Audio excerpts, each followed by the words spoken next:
Jesús enseñó que todos los pecados pueden ser perdonados, excepto uno: el pecado imperdonable que conlleva la pena de la segunda muerte en el lago de fuego. Muchas personas viven con el temor de cometer este pecado imperdonable y existen diversas interpretaciones sobre lo que podría ser. Algunos creen que involucra pecados graves, como el abuso, el asesinato o el rechazo de la gracia de Dios. Otros temen que incluso pecados más comunes, como el divorcio, el suicidio o un comportamiento repetitivo e impenitente, puedan condenarlos para siempre. El abrumador sentimiento de culpa lleva a muchos a creer que su extensa lista de transgresiones es demasiado grande para ser perdonada. Sin embargo, es importante destacar que incluso los pecados graves pueden ser perdonados si la persona se arrepiente sinceramente y busca el perdón según lo indicado en la Biblia. Existen ejemplos bíblicos de figuras que cometieron pecados graves y encontraron perdón. Pablo, que antes perseguía ferozmente a los cristianos, tuvo un profundo arrepentimiento y experimentó la misericordia de Dios. El rey David, a pesar de cometer pecados terribles, se arrepintió con lágrimas y fue perdonado. Moisés, en un momento dado, dudó de Dios, pero finalmente se volvió hacia él. Pedro, que negó conocer a Jesús, lloró de remordimiento y fue reconciliado con el Maestro. Estos ejemplos demuestran que el perdón divino está al alcance de aquellos que realmente buscan un cambio de corazón y reconciliación con Dios. El hecho innegable es que todos somos pecadores y dependemos de la expiación y el sacrificio de Jesús, como se afirma en Romanos 3:23, porque todos han pecado y están privados de la gloria de Dios. Nadie está exento de fallas, todos tropezamos en algún momento de la vida, pero es importante recordar que Dios conoce nuestra debilidad y es paciente con nosotros. Incluso cuando nos sentimos alejados de Dios debido a pecados repetidos, no debemos desesperarnos. Satanás quiere que creamos que hemos cruzado una línea sin retorno, pero eso es una mentira. Mientras tengamos vida, nunca es demasiado tarde para volver sinceramente a Dios, de la misma manera que el Hijo pródigo fue recibido con los brazos abiertos por nuestro Padre Celestial. Dios comprende nuestra naturaleza y no nos juzga injustamente, como se expresa en Ezequiel 30:3-11.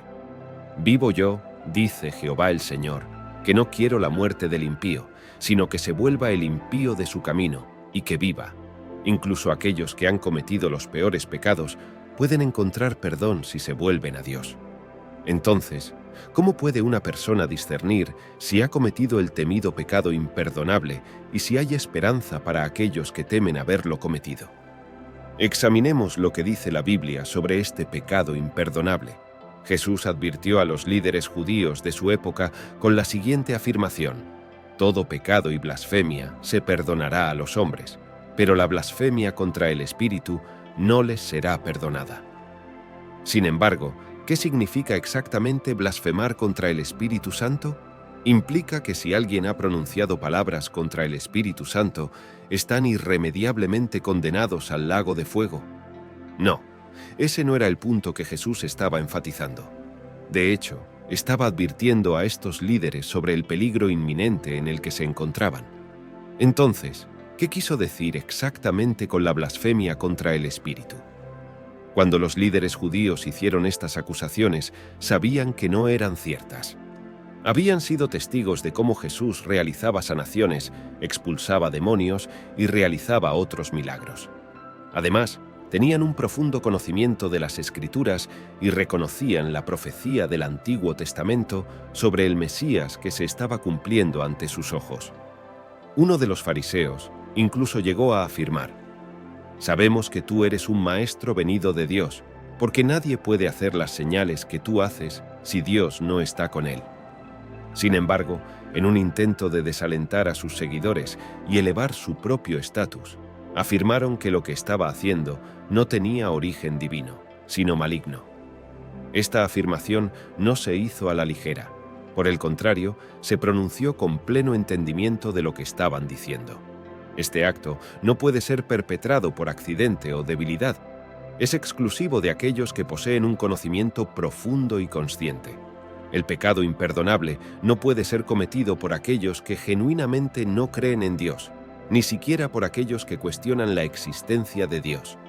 En cambio, está reservado para aquellos que tienen un conocimiento íntimo de Dios, están familiarizados con su palabra, comprenden su camino de vida y reconocen la obra del Espíritu Santo en sus vidas.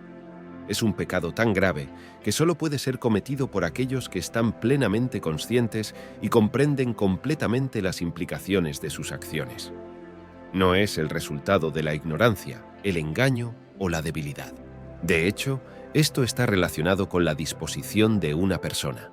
La carta a los Hebreos, en el capítulo 10, 26, advierte que si alguien peca deliberadamente después de haber adquirido el conocimiento de la verdad, no habrá más sacrificio por los pecados disponible. El mismo libro, en el capítulo 6, describe cómo es imposible para aquellos que ya han sido iluminados, que han experimentado la presencia del Espíritu Santo y han probado la bondad de la palabra de Dios, volver al arrepentimiento. Para que esto ocurra, la persona debe haber tenido una comprensión clara de las Escrituras y del camino de vida trazado por Dios. Luego, esa persona debe tomar una decisión consciente de rechazar a Dios de manera intencional y voluntaria. La distinción crucial entre pecar deliberadamente y pecar deliberadamente radica en la naturaleza de ese acto. El pecado intencional es un acto completamente premeditado, acompañado de una actitud de nunca arrepentirse del pecado. Aquellos que pecan deliberadamente no están en la ignorancia, a diferencia de la mayoría del mundo en la actualidad. Tienen un conocimiento completo de la verdad, comprenden el significado del sacrificio de Cristo y, sin embargo, profanan deliberadamente ese conocimiento. Desarrollan una conciencia insensible al mal, volviéndose indiferentes a sus acciones. Por otro lado, todos pecamos voluntariamente en momentos en que estamos plenamente conscientes de lo que estamos haciendo.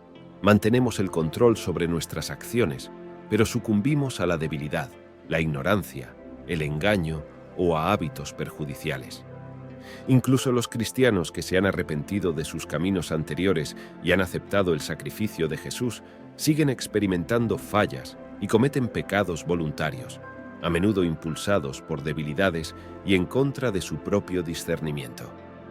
El apóstol Pablo ilustró este dilema en Romanos 7, 19 al decir: «Porque el bien que quiero, no lo hago, pero el mal que no quiero, eso practico». La gracia de Dios es más que suficiente para perdonarnos y capacitarnos para ser transformados a la imagen de Cristo. En respuesta a este amor infinito, debemos buscar amar a Dios con todo nuestro corazón, alma y mente, y amar a nuestro prójimo como a nosotros mismos. Amén. Comparta sus pensamientos en los comentarios. Vea más videos del canal para enriquecer su conocimiento de la palabra de Dios.